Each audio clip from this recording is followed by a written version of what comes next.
네, 먼저 석대성 기자와 얘기를 좀 해보도록 하겠습니다. 석 기자, 법률 방송에 정말 오랜만에 복귀를 해서 한 첫 보도가 마약 중독 관련 얘기였는데요. 취재하게 된 계기가 좀 궁금해요. 일단 취지는 정의사회 구현이었고요. 그다음에 필리핀의 한국인들이 현지로 이른바 마약 휴가를 떠난다는 얘기를 듣고 취재를 시작하게 됐습니다.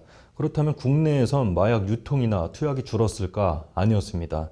최근 관세청이 발표한 지난해 마약류 밀수 단속 결과를 보면 1.2톤이 적발이 됐는데 관세청 개청 이후 최대 규모입니다. 네. 근데 20대들이 요즘 클럽에서 마약을 많이 좀 접한다고 하던데 사실 요즘에 거리두기 규제로 클럽들이 거의 다 문을 좀 닫은 상황이지 않습니까? 그렇습니다. 예. 네. 그런데도 청년층의 이 투약 적발이 늘고 있다는 게 좀 아이러니예요. 예, 그 클럽 말고도 여러 그 접촉 경로가 있는데 그 전문가들은 일단 코로나 블루 여파도 한 원인으로 꼽고 있습니다. 코로나 시국에 따른 우울감과 무기력함이 탈출구로 마약을 선택한 건데 천국을 위장한 지옥길로 들어갔다고 보면 될 것 같습니다. 네. 이제 석 기자가 취재를 하면서 이제 직접 이 중독 치료 재활자들을 만나기도 했는데 실제로 좀 만나보니 어땠습니까? 그렇습니다. 그 마약 약물 치유 재활센터 경기도 다르크의 재활자들을 만나기도 했는데요. 그 센터장 임상현 목사님께서 재활자들 얼굴을 모자이크 처리하지 말라고 하셔서 당황했던 기억도 있습니다. 그만큼 이제 대중 앞에서 마약을 끊겠다고 다짐하라는 취지였었는데 갈망과 회복 사이 재활자들의 얘기와 그다음에 마약 판매책과의 약물 추격 전 영상으로 확인하시겠습니다. 필리핀 세부 한 남성이 신발도 신지 않은 채 밖에 나와 있습니다. 눈이 풀린 이 남성은 머릿속에 무언가라도 들은 듯 손으로 머리를 만지며 계속해서 허공만 응시하고 있습니다. 약물에 취한 겁니다. 법률방송이 단독 입수한 이 영상 속 남성은 한국인으로 국내 단속을 피하기 위해 필리핀에 거주할 공간을 마련하고 약물을 투약한 것으로 드러났습니다. 그러나 한국 경찰의 단속을 피하기 위해 외국까지 나와 투약하는 사람만 있는 건 아닙니다. 마약 감염은 국내에서도 일어나고 있습니다. 올해 상반기까지 정부가 국내에서 적발한 마약류 공급, 투약 사범은 7,500명, 이 가운데 1,100여 명은 구속됐습니다. 지난해 같은 기간 동안 적발한 인원과 비교하면 8.6%가 증가했습니다. 더 큰 문제는 꿈 많고 하고픈 게 많아야 할 20대가 마약 범죄 중심에 자리 잡고 있다는 겁니다. 지난해 20대 마약 사범은 4,493명, 2016년 1,842명이었던 것과 비교하면 2배 넘게 증가했습니다. 특히 이 중 20대 마약 사범 증가율은 전 연령대에서 가장 높습니다. 20대가 마약을 접할 수 있는 곳은 어딜까? 대부분 클럽이나 인터넷입니다. 특히 클럽에선 마약에 취한 사람을 쉽게 볼 수 있고 여성에게 몰래 투약하는 일까지 발생한다는 게 전직 클럽 운영자의 말입니다.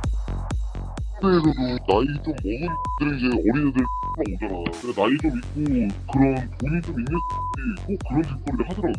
VIP나 아니면은 그 2층 올라가서 룸으로 들어가면은 진짜 그런 애들이 나중에 취해갖고 약에 취해갖고 1층 내려가서 애들 픽해가고 막.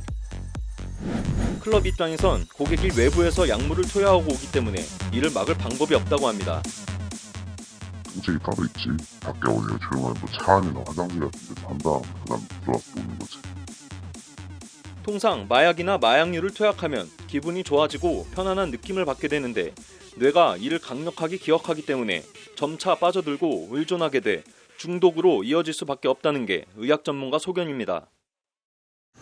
흔히 이제 마약이라고 하는 물질을 클럽 등 이런 곳에서 위법적으로 접하는 경우에는 그 부작용이 훨씬 클 것 같습니다. 중독에 걸렸을 경우에 이것은 정말 의학적으로도 끊기 어려운 부분이 있기 때문에 가령 신체적 의존이라든지 정신적 의존이 벗어나기가 참 어렵거든요. 마약류 중독자 치료보호 지정병원인 인천 참사랑병원입니다. 마약 약물 중독 치유 재활센터 경기도 다르크에 있는 재활자들은 전문의와 상담하기 위해 한 달에 한 번 이곳을 찾습니다. 현재 회복 중인 20대 재활자들은 어느 순간 내가 미쳤다는 걸 느꼈다고 당시 상황을 기억했습니다. 환청이 좀 심하게 들리면서 예전에는 제가 지금 4층 살고 있는데 1층에서 들리는 발자국 소리가 막 들리고 그랬었어요. 그래서 약을 하면 귀가 밝아지나 보다라고 이런 정도로 생각을 했었지. 근데 마지막 이제 제가 되게 끊어야 되겠다고 결심하기 전부터는 환청이 이제 옆에서 속삭이는 걸로 들리면서 이제 아 내가 이제 미쳤구나라는 걸. 저는 이제 주종목은 이제 필로폰인데 이제 좀 많은 마약을 했어요. 필로폰도 시작하고 이제 대마초, 이제 합성 대마, 이제 LSD, 아니 프로포폴 이런 거 거의 뭐 현실 감각도 떨어지고 이제 뭐 병이란 병은 좀 많이 엄청 많이 생겼었거든요. 제가 지금도 자살 충동이 많이 와요. 제가 며칠 전까지 자살을 하려고 좀 시도를 많이 했었거든요. 근데 진짜 마약을 함으로써 진짜 일반 사람들이 상상할 수 없는. 재활자들은 마약의 중독 문제는 쉽사리 해결할 수 없는 문제임을 거듭 강조했습니다. 하지만 이들은 이겨낼 수 있다는 희망을 전하기도 했습니다. 진짜 이제 그냥 약만 끊는 게 아니고 단순하게 회복이라는 걸 좀 하고 있거든요. 제가 생각하는 회복의 의미는 진짜 인간성과 인생을 회복을 하는 게 회복이라고 생각을 하는데, 그런 것들 같이 이루어지면서 힘든 부분은 있지만 이 동료들이 같이 도와주면서 혼자가 아니라는 사실 뭐 이런 것들을. 제가 이제 시설에 들어오기 전에 이게 저 혼자 힘으로만 끊을 수 있다고 생각을 하고 이제 했었는데 결국 안 되더라고요, 혼자서는. 근데 이제 시설에 들어오고 나서 좀 이제 같은 약물자들과 이제 같이 힘을 내면서 이제 마약이 얼마나 진짜 위험하고 힘든 것이라는 것을 좀 깨닫고. 지난 5년간 국내에서 해외로 밀수출하다 적발된 마약류는 약 400kg, 규모만 해도 4,400억 원이 넘습니다. 마약 1회 투여량이 0.03g인 것을 감안하면 6,370만 명이 이용할 수 있는 양입니다. 정부가 마약과의 전쟁을 선포할 때가 왔다는 지적이 나오는 이유입니다. 자기가 마약을 하고자 하면 언제든지 할 수 있는 거거든요. 그리고 너무 쉬워요. 그렇기 때문에 인터넷만 할 줄 아는 사람이면 돼요. 오히려 코로나에서 다 숨어서 더 한다고, 막 누구네 집 아니면 뭐 아예 뭐 어디 호텔에 빌려서 아예 거기서 아예 그냥 홈파티를 한다든지. 구글에서 마약 관련 단어를 입력하자 마약을 판매한다는 글이 줄줄이 나옵니다. 한 사이트에 들어가 보니 판매자가 자신의 SNS 아이디와 함께 대마초 재배 날짜를 올려놨습니다. 또 다른 사이트입니다. 햇빛을 가장 주의해야 한다. 햇빛을 받으면 초 단위로 파괴된다. 혀 위 말고 혀 밑에 두고 10분 이상 녹이고 삼켜라 등 무색, 무치 환각제로 유명한 LSD를 보관하고 복용하는 요령까지 설명합니다. 침실 등 은밀한 공간에서 투약하는 이른바 배드트립에 대한 충고도 아끼지 않습니다. 외부와의 차단을 위해 휴대폰은 가급적 꺼두기, 함께 즐기는 분은 반드시 편안한 상대와 함께 음악, 영상 등 미리 준비하기, 트립이 끝나고 자는 시간까지 계산해 20시간 비워두고 먹기 등의 훈수가 행동 강령으로까지 보입니다. 취재진이 텔레그램 아이디를 만들어 직접 한 판매책과 접촉해봤습니다.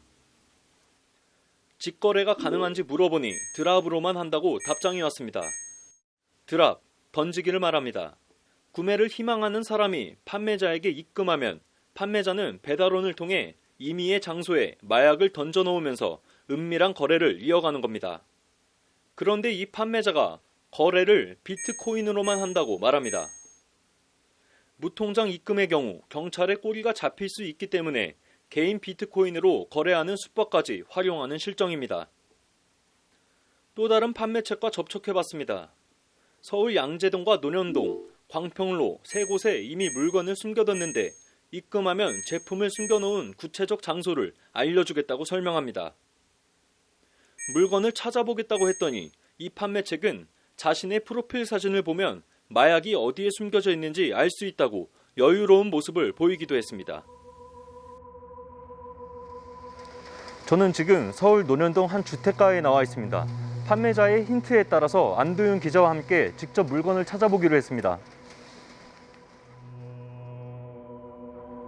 어딘가에서 배송온 박스가 무더기로 쌓여 있고 누군가 버리고 간 수많은 약봉지도 구석에서 발견됐지만 배달원이 숨겨놨던 마약은 쉽게 찾을 수 없었습니다. 판매책이 힌트를 준 또 다른 지역입니다. 서울 양재동에 나와 있는데요. 이곳에서도 안 기자와 함께 숨겨진 제품을 찾아보도록 하겠습니다. 이날 취재진은 결국 마약을 찾지 못했습니다. 이후 판매책에게 텔레그램 메시지가 왔습니다. 판매책인 자신들도 가끔은 배달원이 숨긴 물건을 찾기 힘들다고 비꼽니다. 해당 판매책에게 마약을 산 사람들의 후기를 보면 태극기 봉꽂이 안과 우편함 위에 붙여넣는 등 육안으로는 찾기 힘들 정도로 숨겨놨다는 걸 알 수 있습니다. 이 같은 실정을 감안하면 경찰 수사에 한계가 있을 수밖에 없는 상황. 마약 범죄 소굴로 직접 들어가지 않는 이상 정보원에 의존하거나 SNS를 뒤져 잠복하는 방식으로 수사할 수밖에 없어 마약 수사는 교도소 담장 위를 걷는 일이란 얘기까지 나옵니다. 법률방송 석대성입니다.